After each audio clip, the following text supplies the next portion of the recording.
Alors le Colisée ne s'est pas implanté là par hasard. En fait, au temps moderne, c'est-à-dire jusqu'à la fin du XVIIIe siècle, on est hors les murs de la ville. On est en amont de Châlons, pas loin du bord de la rivière.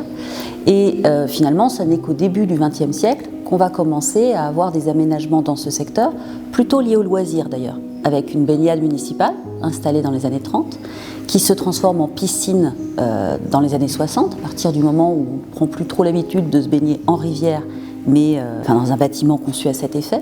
Et puis, par la suite, on va étendre encore cette zone, parce qu'on va construire un boulodrome aussi, il y avait le parc Georges Noël, donc ça devient vraiment une grande zone de loisirs. À la fin du XXe siècle, le parc des expositions s'implante là également, au moment même où on construit le pont de Bourgogne. Et ça va être déterminant parce que c'est un axe de circulation majeur qui va permettre éventuellement aux habitants de la région de venir assister à des spectacles ou de venir au parc des expositions sans rentrer dans la ville. Donc quelque part, tout est réuni pour que un complexe sportif s'implante ici.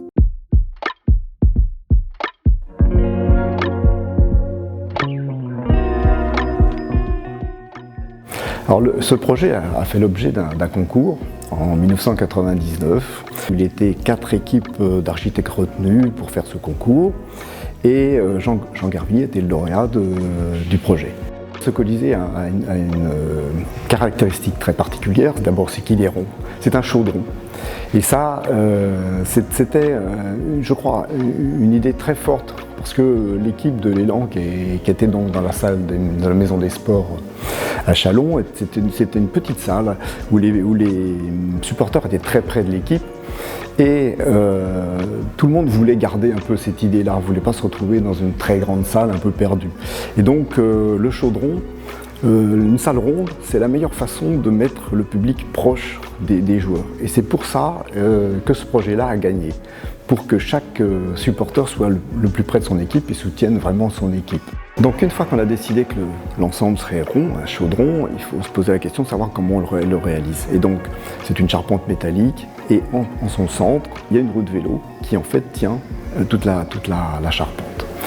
Et cette petite particularité, c'est quand même assez exceptionnel, c'est 66 mètres de diamètre.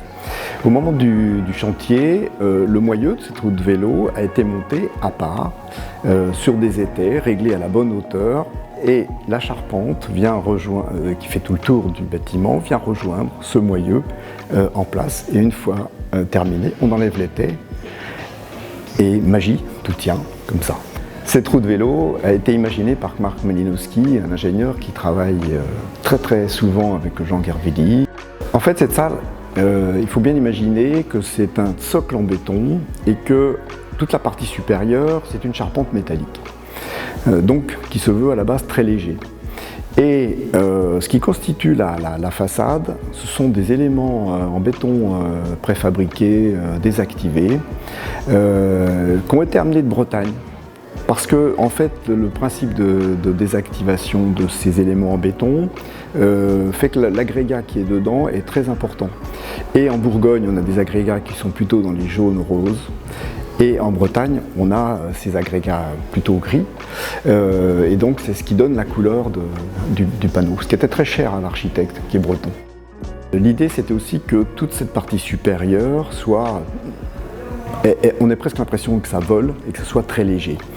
Et donc, Jean Garvillier a imaginé que tout le tour du bâtiment soit vitré, de telle façon qu'on ait cette impression de surélévation de cette partie supérieure et du coup d'allègement de tout ça. Bon, par contre, ça posait un gros problème à l'équipe de reflets, de soleil, d'ensoleillement et de gêne. Et donc, il a fallu assez vite mettre des rideaux.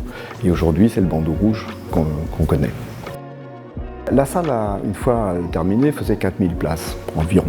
C'est un chiffre qui était arrivé, qui soit un bon équilibre. Simplement, en 2012, l'Élan a été champion de France et a dû jouer l'Euroleague. Et le cahier des charges de l'Euroleague demandait une salle de 5000 places. Donc on s'est trouvé, tout le monde s'est trouvé bien embêté et il a fallu trouver 1000 places complémentaires. Et le fait qu'on ait ce vitrage et puis ce plateau libre entre la partie basse des gradins et la partie haute fait qu'on a pu finalement trouver les 1000 places ici en joignant finalement la partie basse de la partie haute.